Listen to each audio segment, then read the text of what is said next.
bonjour et merci de nous retrouver pour La foi prise au mot, votre rendez-vous de formation chrétienne. On dit souvent que ce qui distingue le judaïsme et le christianisme, c'est l'abandon de la loi, et cela serait à revoir, car si on regarde de près, on s'aperçoit qu'il y a une vraie différence fondamentale. Alors que l'Ancien Testament évoque la question de la pureté et de l'impureté de manière rituelle, les chrétiens ont eu tendance à la voir de manière morale, en parlant d'intégrité morale, ou en alliant dans le discours sur la sexualité les adjectifs chaste et pur.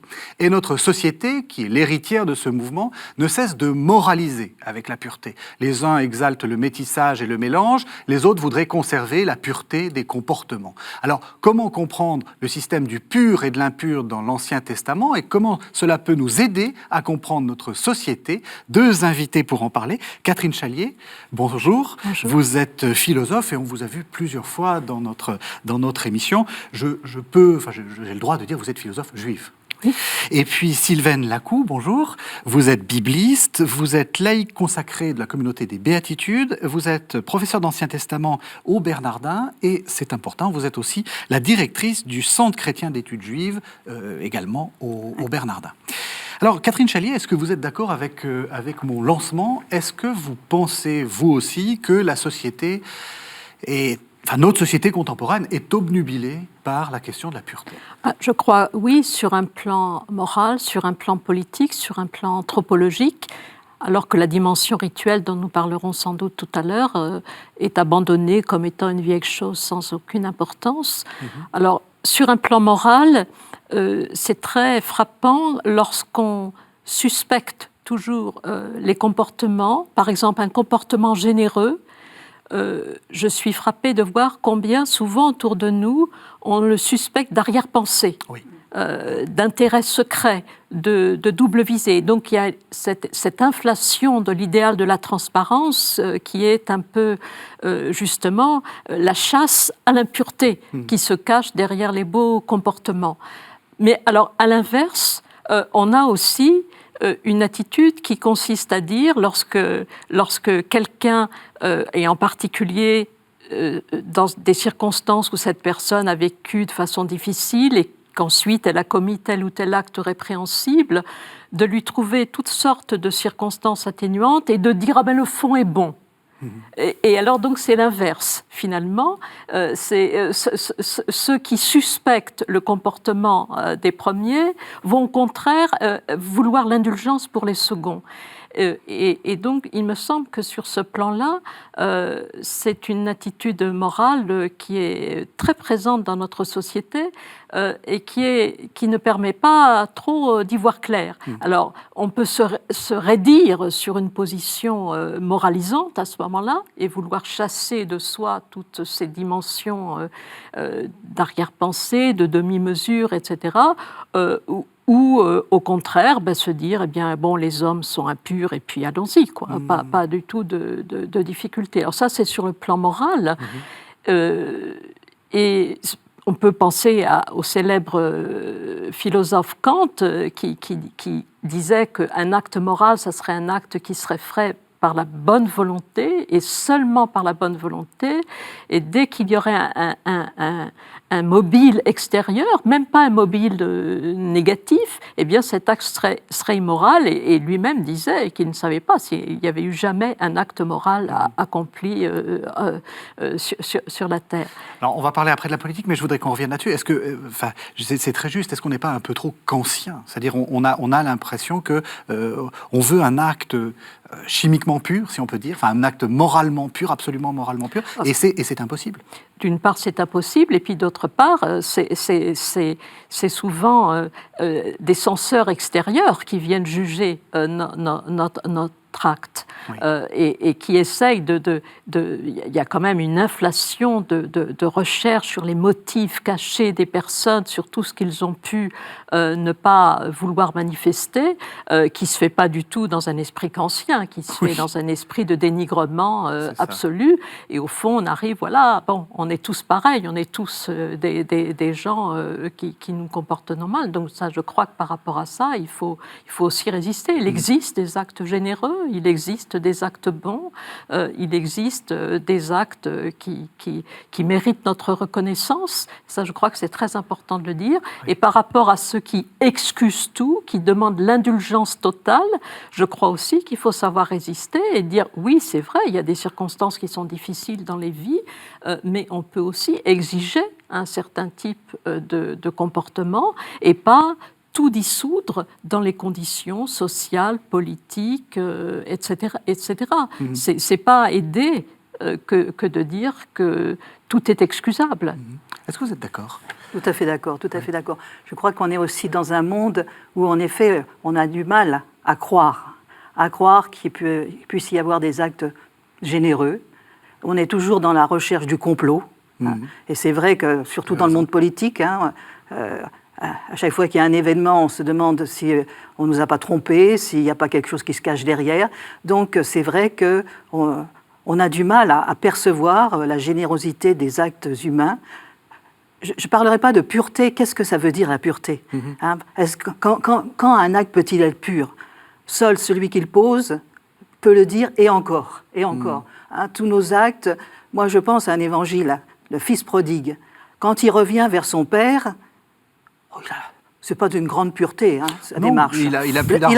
Il a faim. Il en a assez d'être au milieu des cochons et de manger des caroupes. Et il a mangé l'héritage, si on peut dire. Et progressivement, il va arriver à quelque chose certainement de bien plus pur quand il va arriver. C'est ce qu'on appelle en théologie morale, c'est la loi de gradualité. Progressivement, il va mais lui seul peut le voir et vraiment saisir cette démarche intérieure. Donc, est-ce que le pur, ça existe intrinsèquement ? Ça, c'est une question à se poser. Je pense aussi, comme madame, c'est qu'en effet, maintenant, on a l'autre pendant, tout est excusable. On pourrait dire presque, alors, tout est permis. Non, tout n'est pas excusable, tout n'est pas permis. Et que même peut-être des gens qui peut-être avaient quelque chose de bon, ce qu'ils ont posé comme acte, ce sont des actes répréhensibles et qui doivent être réprimés d'une façon ou d'une autre. Voilà.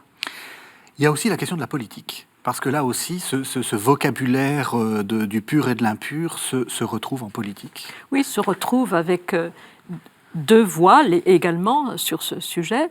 Alors, d'une part, la voix de ceux qui prônent la répudiation des mélanges, et ça signifie en l'occurrence la répudiation aussi des hommes, la répudiation des cultures différentes, la répudiation des étrangers. Donc c'est le fil du racisme, c'est le fil de l'intolérance à l'étranger, et l'histoire malheureusement est pleine de ces exemples-là, depuis bien sûr la période du nazi, où en effet donc, le vocabulaire même de l'impureté était employé, donc la comparaison des Juifs à des bacilles qu'il s'agissait d'exterminer. Et ce qui m'a toujours frappé dans ce type de discours donc raciste, c'est qu'on prend les métaphores à la lettre. Oui. Donc ça, on les prend à la lettre, et donc il faut bien se débarrasser. Donc c'est une entreprise sanitaire. Donc, puis bien sûr tous les concepts d'épuration ethnique qui existent dans plein partie du monde, donc, et qui consiste donc à vouloir croire on va rester entre nous et seulement entre nous. Donc il y a un vertige de la pureté qui est très meurtrier et qui accourt pour des raisons religieuses, pour des raisons culturelles, et puis pour des raisons racistes également. Donc ça c'est bien sûr un plan très important. Et puis l'inverse, c'est alors ceux qui veulent résister à ce vertige, eh bien vont dire non, vive le mélange, vive l'hybridation, vive la symbiose. Alors c'est des concepts à manier également avec prudence, parce que par exemple la symbiose, c'est quand deux corps se développent ensemble. Alors soit pour le bien des deux, soit pour le bien de l'un d'entre eux sans abîmer l'autre, d'un point de vue biologique, j'entends, bien sûr. soit pour le bien de l'un et au détriment de l'autre. Et quand on a essayé d'employer cet exemple de la symbiose donc, biologique, botanique, pour des peuples, par exemple la symbiose judéo-allemande, au temps où les Juifs avaient eu le sentiment de devenir vraiment des Allemands, etc. Bon, ça a donné un résultat absolument catastrophique que chacun d'entre nous connaît. Et donc, cette symbiose était une illusion totale et une destruction totale. Alors, bon, sans aller jusqu'à la symbiose, on a des thèmes de l'hybridation, du mélange des cultures. Et là, la question que j'aurais envie de poser, c'est est-ce que ce mélange, il va dans le sens d'un mélange qui va être créateur de vie, créateur de relations, ou bien est-ce qu'il va conduire à la destruction de valeurs, destruction d'attitudes dans la vie. Donc ça vous dire sous couvert d'idées généreuses, d'hybridation, voilà. Est-ce que c'est pas un moyen de se débarrasser de... Oui, et puis de régresser vers la confusion. Oui. Vers la confusion. Donc, si vous voulez, pour anticiper peut-être sur ce qu'on dira par rapport à la Bible tout à l'heure, à mon avis, l'impureté, c'est tout ce qui nous conduit, et vous l'avez dit dans votre présentation, vers la mort ou encore vers le tohu-bohu, vers la confusion. Oui. Et donc, un mélange peut conduire vers ça. Pas tous les mélanges, mais certains, certainement. Même question.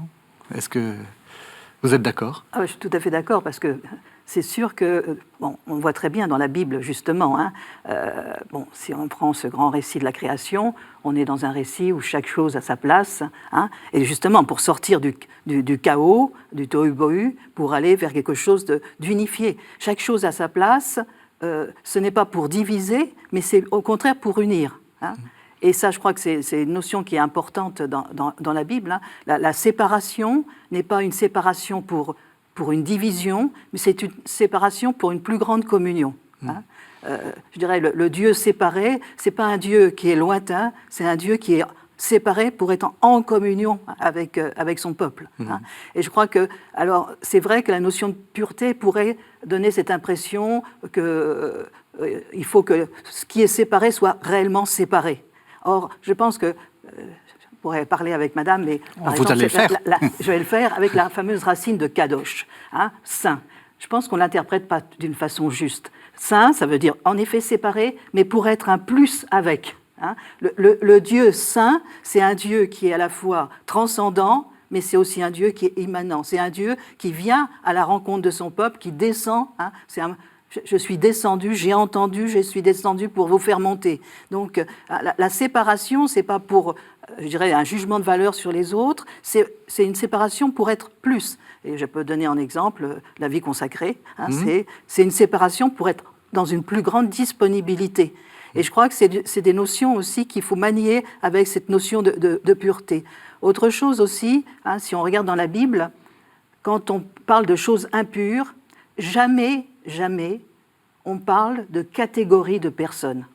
C'est l'anthropologue Mary Douglas qui a beaucoup écrit sur ces questions-là, qui était professeur à Oxford. Ce n'est pas un jugement sur la personne. Je dirais, cet animal est impur pour Israël, d'ailleurs, avec cette notion-là. Il n'est pas impur pour d'autres. Donc là, il faudrait voir pourquoi, mais ce n'est pas lui-même en soi qui est impur. Il n'y a pas un jugement de valeur, il n'y aurait pas des peuples qui sont impurs et des peuples qui sont purs. Ça, c'est une notion complètement absente de la Bible.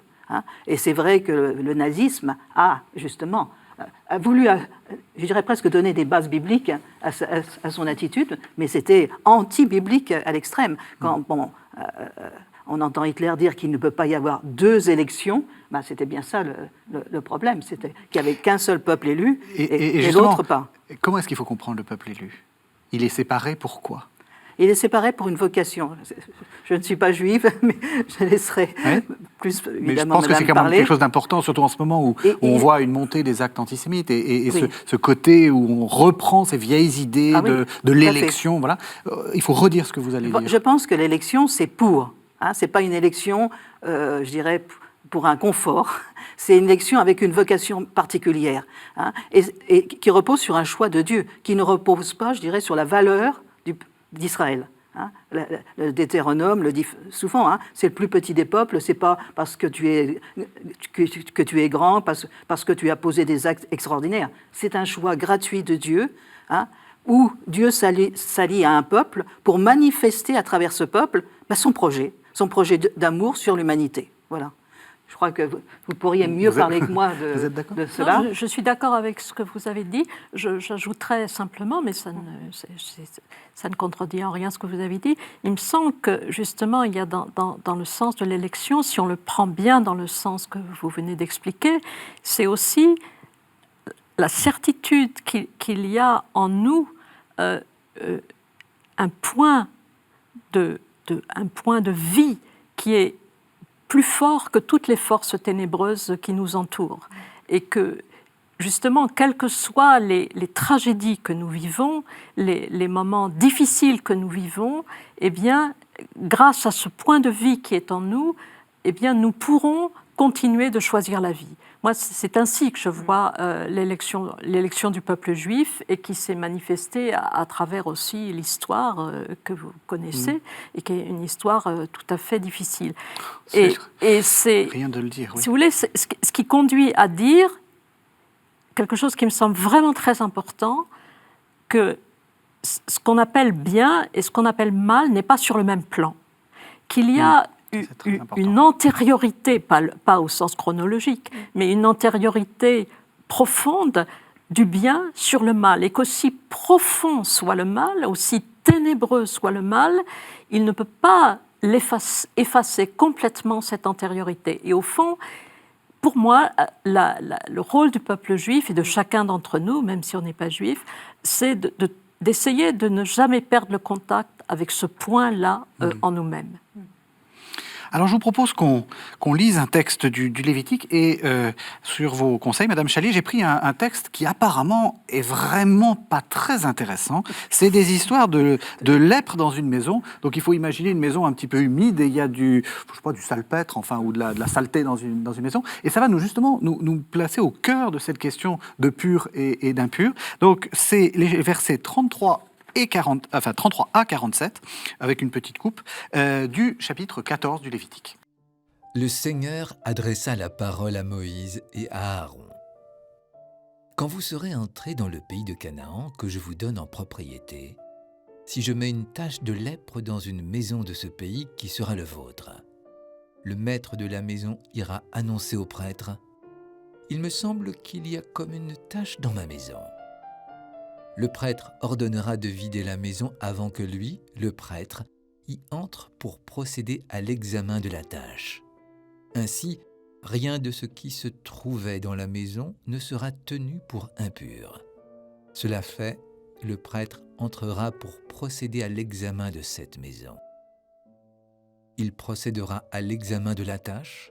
Si la tâche sur les parois de la maison se présente sous forme de cavité verdâtre ou rougeâtre, si elle paraît faire un creux dans la paroi, le prêtre sortira de la maison jusque sur le pas de la porte et mettra pour 7 jours la maison sous séquestre. Le 7e jour, le prêtre reviendra et procédera à l'examen. Si la tache a pris de l'extension dans les parois de la maison, le prêtre ordonnera d'arracher les pierres qui sont tachées et de les jeter hors de la ville dans un endroit impur. Il fera gratter tout l'intérieur de la maison et déverser hors de la ville, dans un endroit impur, la terre qu'on aura grattée. On prendra d'autres pierres pour remplacer les premières, et l'on prendra une autre terre pour recrépir la maison. Celui qui entrerait dans la maison durant toute la période du séquestre deviendrait impur jusqu'au soir. Celui qui coucherait dans la maison devrait laver ses vêtements. Celui qui mangerait dans la maison devrait laver ses vêtements. Voilà, alors ce texte, je dois avouer bien humblement que je l'avais pas lu beaucoup et que je ne savais même pas que ça existait dans ce texte du Lévitique. C'est des bons conseils, j'allais dire, encore utilisés actuellement lorsqu'on a de l'humidité dans sa maison. Quelquefois, il faut même détruire la maison parce que sinon, elle se pourrit de toute façon. Voilà. Comment est-ce que ça peut rentrer dans un livre j'allais dire, sacré, un livre canonique. Et qu'est-ce que ça nous dit du pur et de l'impur? Alors, c'est sûr qu'ici, on vient d'entendre parler de la lèpre de la maison. Il est question aussi de la lèpre de l'homme, hein, oui, dans ce passage. Et si on a déjà vu des lépreux, je pense, personnellement, je suis allée en Inde et je suis allée dans une léproserie qui est tenue par les frères des missionnaires de la charité. Et on voyait dans les jardins des hommes complètement couverts de tissus, hein, et on avait vraiment l'impression de voir des morts vivants. Hein. Et je crois que cette maladie qui ronge, qu'est-ce qu'elle évoque? Elle évoque la mort. Absolument. Hein. Elle évoque la mort, et une maison qui est couverte de moisissures, c'est pareil. Hein, quand on rentre dans une maison qui est couverte de moisissures, on a l'impression, en effet, qu'il y a quelque chose de mort. Et je crois que cette notion d'impureté, hein, dans la Bible, et en particulier dans le Lévitique, hein, vous savez, le mot impur, en hébreu, c'est tamé. Il y a une racine derrière d'être couvert de boue, de suffoquer sous la boue. Hein. Donc, il y a quelque chose de cette notion de mort. Hein. Et on va considérer comme impur, je dirais, tout ce qui est sécrétion sexuelle, segment, etc. C'est tout ce qui est perte de vie, tout ce qui est de l'ordre de la perte de vie. Hein. Et c'est vrai que perdre la vie, c'est se couper de ce qui est nécessaire, hein, et se couper aussi de la relation avec Dieu. Hein. Pourquoi cette impureté doit-elle être nettoyée, entre guillemets, avec soit des prières, soit des ablutions, soit des sacrifices? Parce que il y a un autre aspect de l'impureté dans Lévitique, elle est contagieuse. Hein. Quelqu'un qui a approché un mort, je dirais, il est lui-même porteur de cette mort, hein, etc. Il y a quelque chose de contagieux, et je crois que ce qui est au niveau de la foi dans Lévitique, c'est que Dieu ne peut pas vivre au milieu de l'impureté. Et d'une certaine façon, eh bien, ne pas pratiquer, je dirais, toutes les ablutions, tous les sacrifices pour se nettoyer cette impureté, c'est, je dirais, comme chasser Dieu. Hein, et le peuple, ne pouvant plus vivre en présence de Dieu, c'est un peuple mort. Hein. Il y a tout un processus à travers cette notion d'impureté. Hein. C'est amusant, c'est qu'au fond, la pureté est souvent définie à contrario de l'impureté. Hein. Bon, la pureté, c'est une racine tahor, c'est lumineux, c'est pas mélangé, c'est un ciel il y a un coup de vent là, et puis il devient bleu. Enfin, c'est de la lumière, c'est de l'éclat, hein, la pureté. Et l'impureté, c'est plutôt de l'étouffement, quelque chose qui enlise, etc. Quelque chose de marécageux. Oui, et qui coupe la vie, voilà. Et je crois que, en effet, on peut être déconcerté, hein, par cette première partie du Lévitique où on voit plein de choses qui sont considérées comme impures. Mais je pense que c'est impur d'abord pour un temps, parce que ce genre d'impureté, c'est pas rares sont les impuretés qui vont être pour la vie. Elles seront plutôt de l'ordre des impuretés morales. Mais les impuretés telles que la lèpre et tout ça, c'est un temps, il faut poser un acte, et puis après on regagne cette pureté. La maison, hein, voilà. Mais elle symbolise la mort. Hein, et quand la mort est là, il n'y a plus de vie possible, je dirais, pour la communauté. Parce que le Dieu d'Israël ne peut pas vivre c'est le Dieu de la vie. Hein, et donc, il ne peut pas vivre au milieu d'une population qui est comme, je dirais, enfermée dans la mort. Voilà. Est-ce que c'est votre lecture? Je suis tout à fait d'accord. Peut-être j'ajouterais quelques petites choses. D'abord, le mot lèpre, on n'est pas du tout sûr que le mot hébreu tsaraat, qui est traduit par lèpre, ça soit vraiment la lèpre. Oui. Alors, si c'était vraiment la lèpre, on ne comprendrait pas que certains, au bout de quelques jours, soient réintégrés. Oui. Et c'est intéressant d'ailleurs cette racine tsaraat, parce que c'est sur une racine qui signifie faire sortir le mal. Donc ça, c'est une racine intéressante. Et donc c'était plutôt, pour ce qui concerne l'homme en tous les cas, mais aussi pour les murs de la maison, comme une maladie de la peau.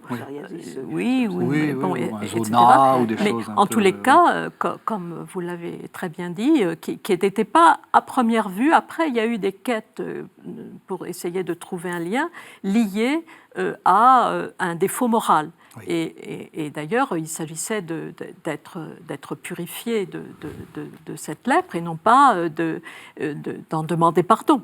C'était pas du tout un rite moral. Mais ce que je voudrais ajouter peut-être à ce que vous avez dit et que je partage pleinement, il faut bien comprendre que la pureté dans le judaïsme ancien, elle est aussi liée au temple. Oui.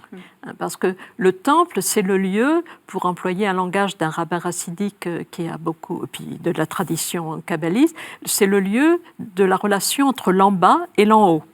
Donc, et les prêtres, les kohanim, étaient ceux qui avaient la vocation de maintenir vivant ce lien entre l'en bas et l'en haut.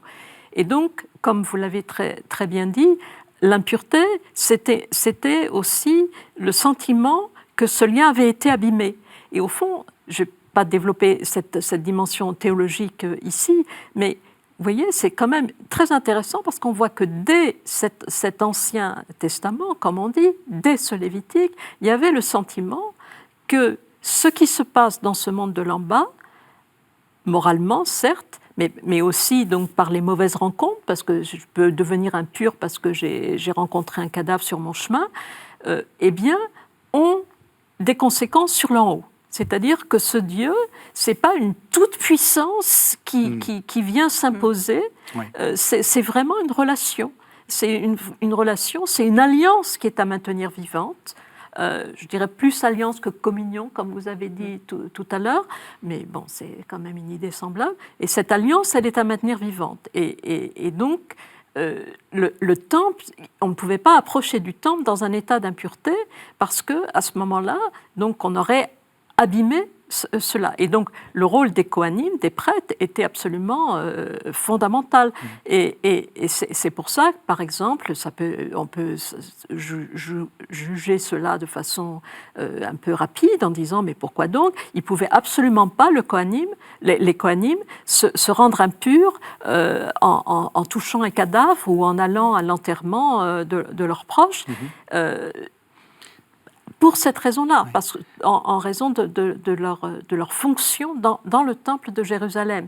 Et c'est avec la destruction du temple de Jérusalem, toute cette pensée-là va forcément ne plus avoir lieu. Est-ce que ça veut dire que le Dieu est d'une certaine façon affecté par cette souillure, ou qu'il est... Parce que ça met... C'est toujours cette question de la toute-puissance divine.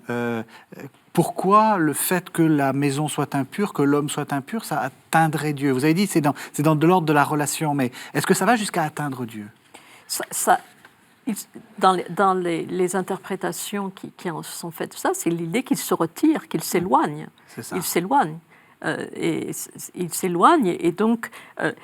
Voilà, alors, je voudrais aussi ajouter par rapport à ce que vous avez dit, et qui va tout à fait dans le même sens, on voit bien dans ce cas-là que pur et impur, ce n'est pas des essences. Oui.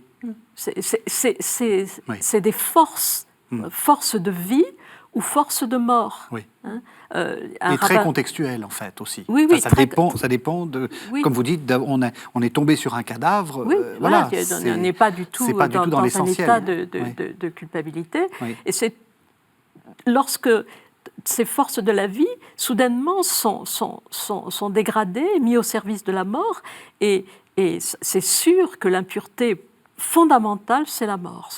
Il n'y a pas de doute que c'est la pureté fondamentale, c'est la mort.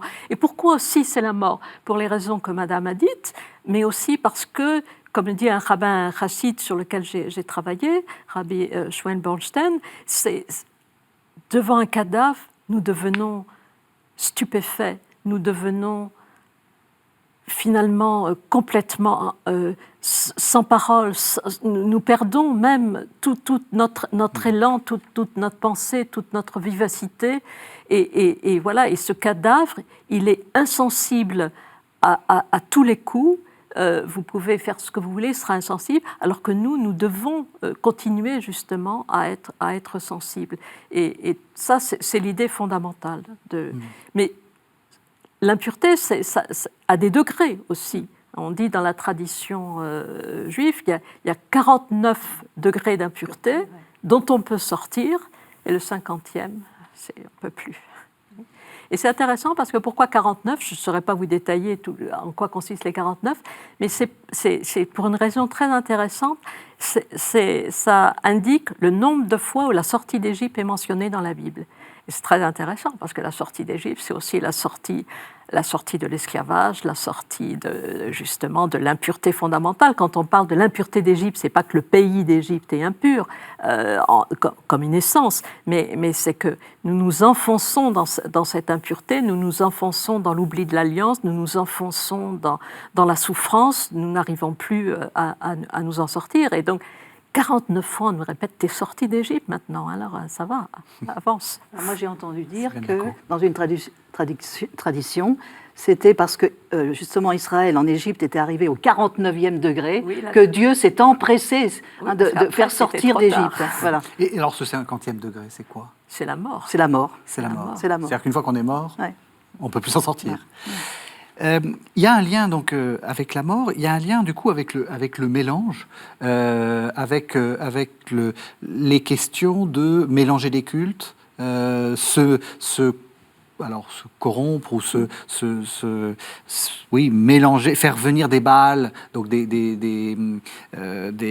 divinités étrangères au sein du peuple, et puis la question des femmes étrangères aussi, toujours très... Alors c'est sûr que dans la Bible, et en particulier avec ce qu'on appelle les auteurs sacerdotaux... Rappelez d'un mot ce que c'est. Alors, ce sont... actuellement, au niveau de l'exégèse, on pense qu'une bonne partie de la Torah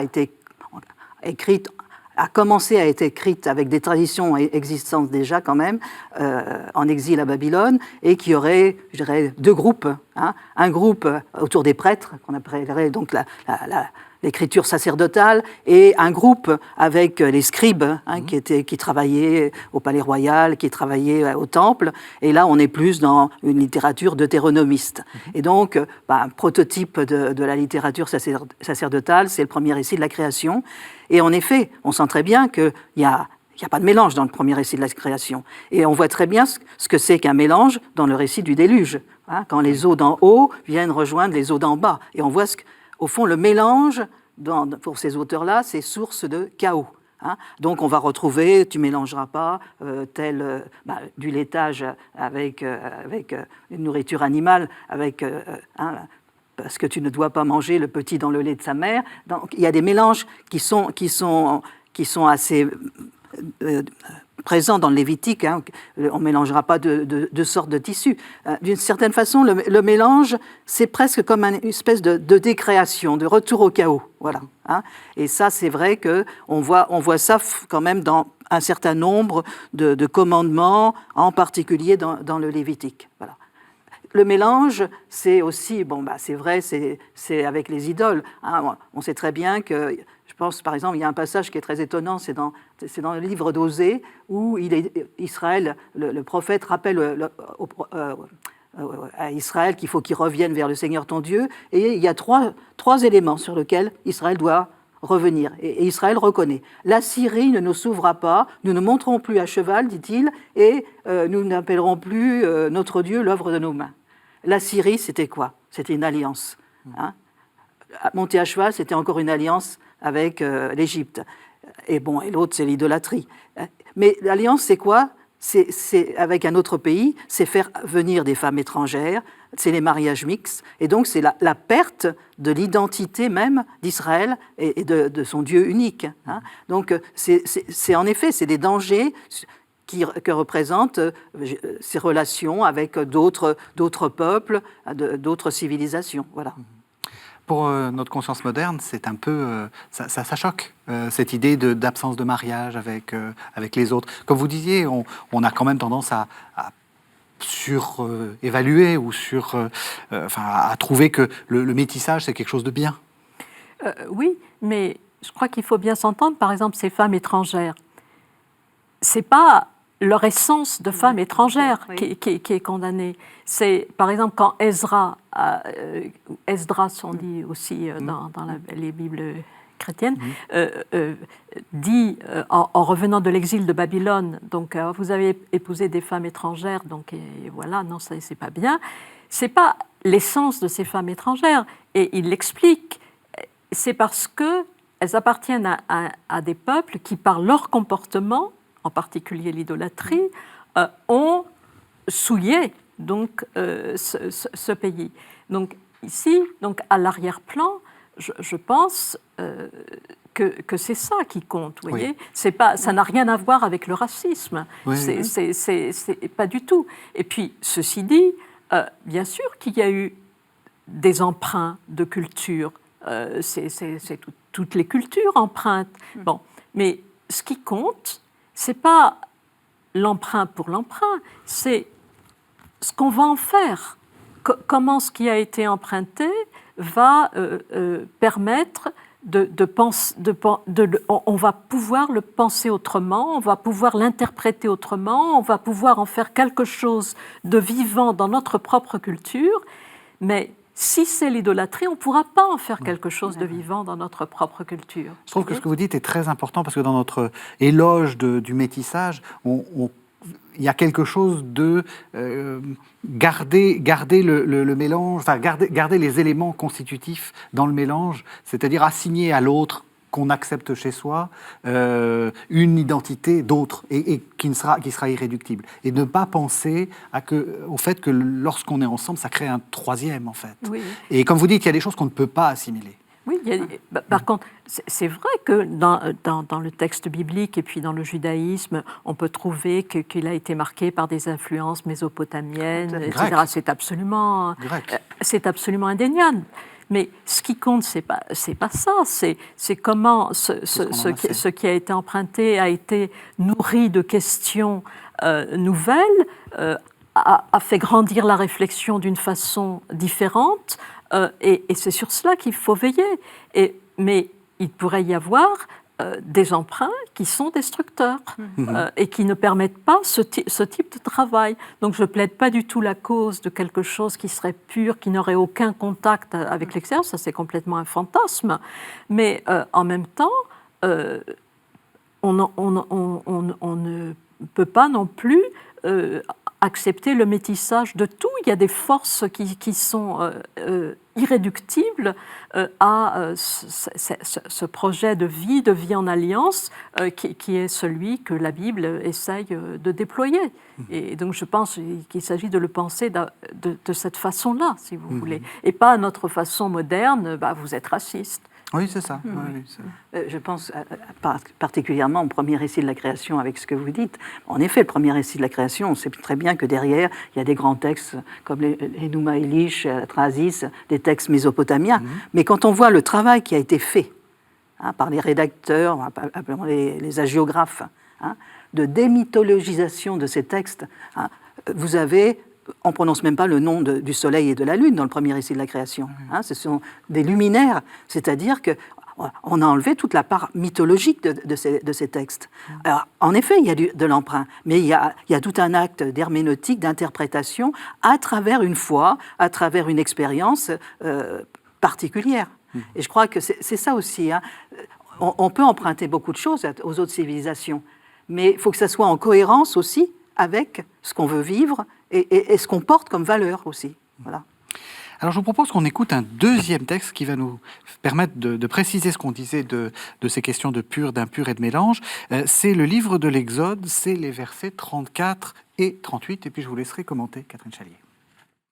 Le Seigneur dit à Moïse : procure-toi des essences parfumées, storax, ambre, galbanum parfumé, encens pur, en parties égales. Tu en feras un parfum mélangé, travail de parfumeur, salé, pur, sacré.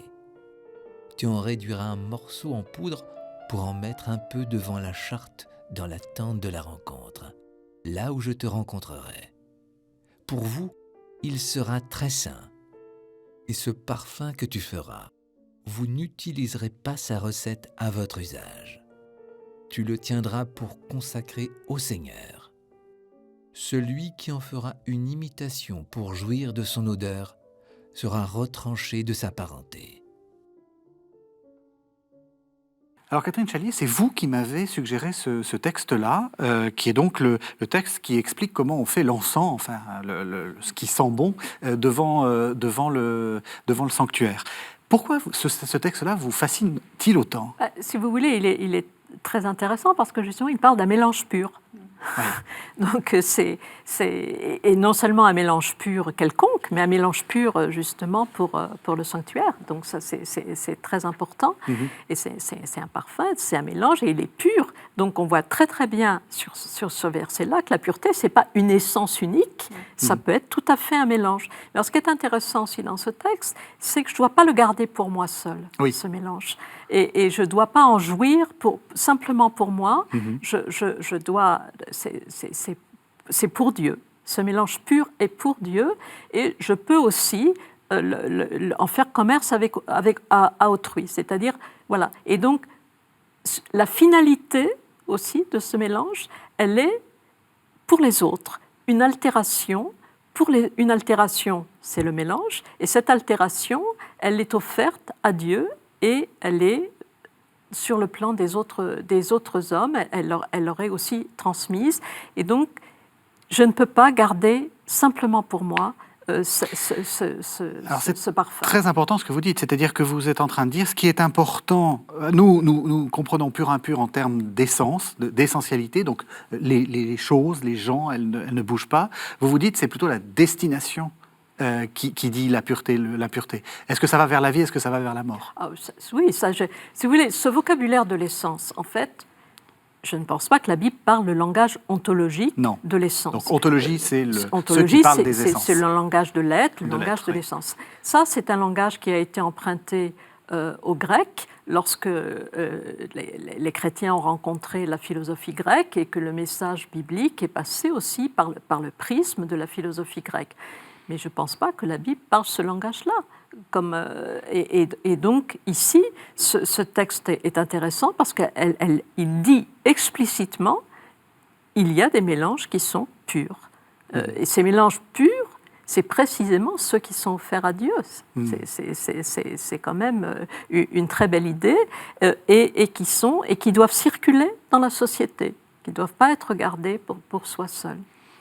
Sylvain Lacou, ça vous... Oui, je pense par exemple au Saint-Crème, oui, avec cet exemple, donc, qui est un mélange pur. Je pense aussi à la fête de Sukkot avec le loulaf, avec tous ces différents branchages qui représentent les différentes catégories aussi d'Israël et qui sont aussi, en effet, dans la liturgie. On a certains éléments, en effet, qui viennent dire cette pureté, mais dans le mélange. Oui. Du coup, c'est quoi le critère ? C'est cette question de vie ? Je pense que c'est une question de vie et une question, par exemple, quand on voit le loulaf, donc le loulaf, c'est des branchages qui sont agités le jour de Sukkot.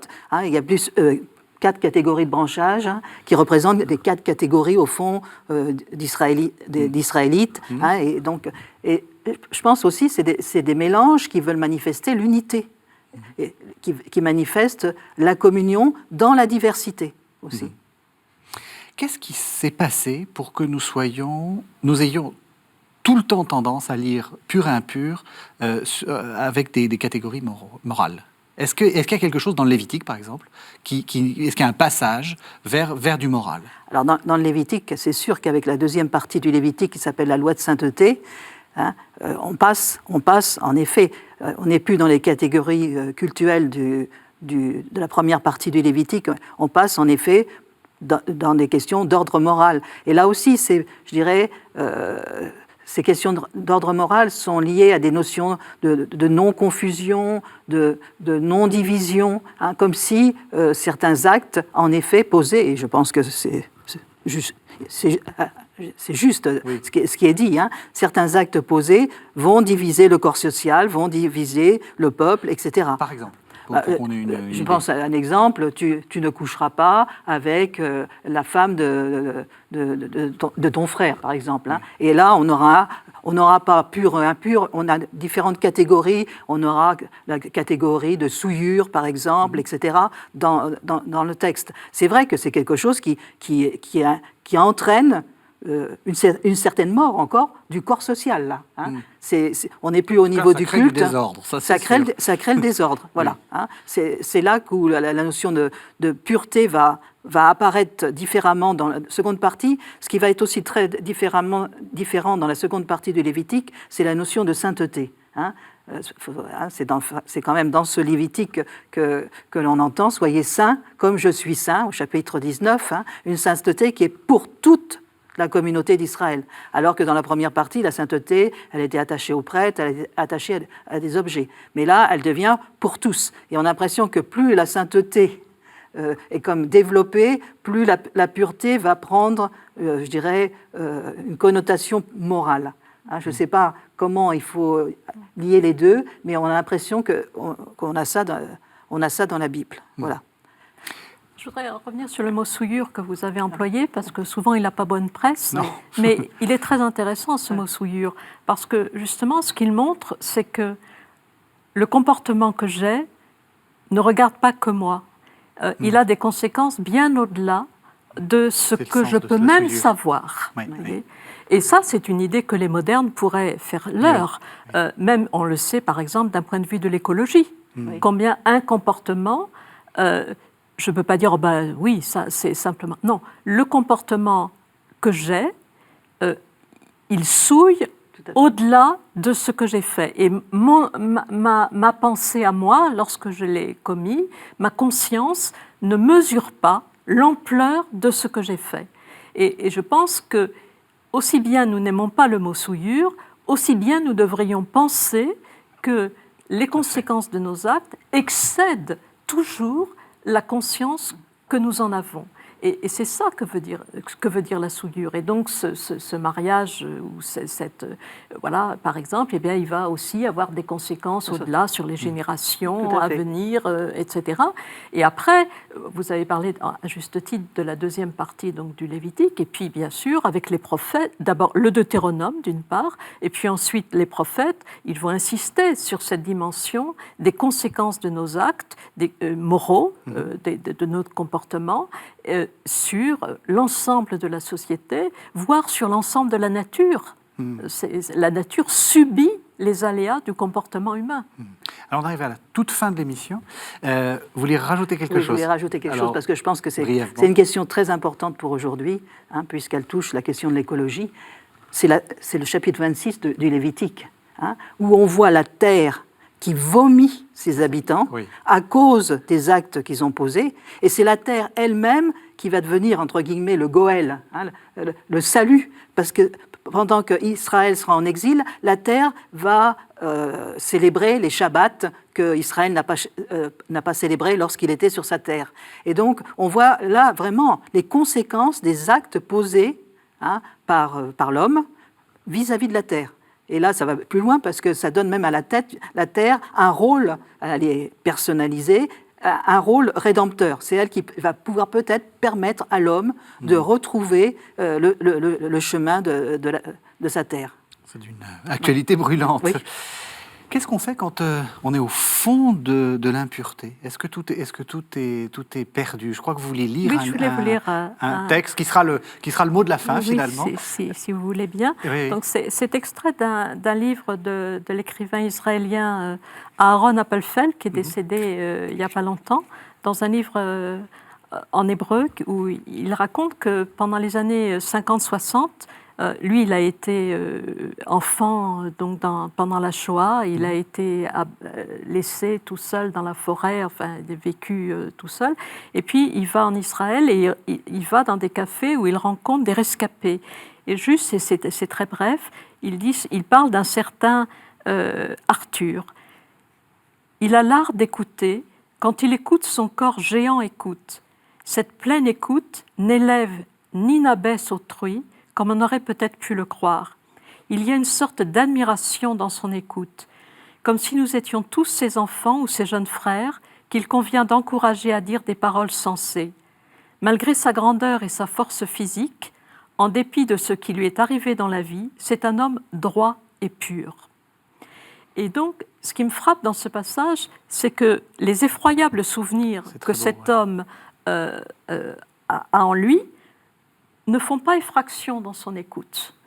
Il ne l'altère pas, d'où la pureté. Il ne l'altère pas, il est uniquement attentif à la parole d'autrui, sans aucun retour sur lui-même, sans aucune réflexivité, sans attendre le moment où il va se mettre à parler à son tour, comme ça arrive si souvent dans le cas.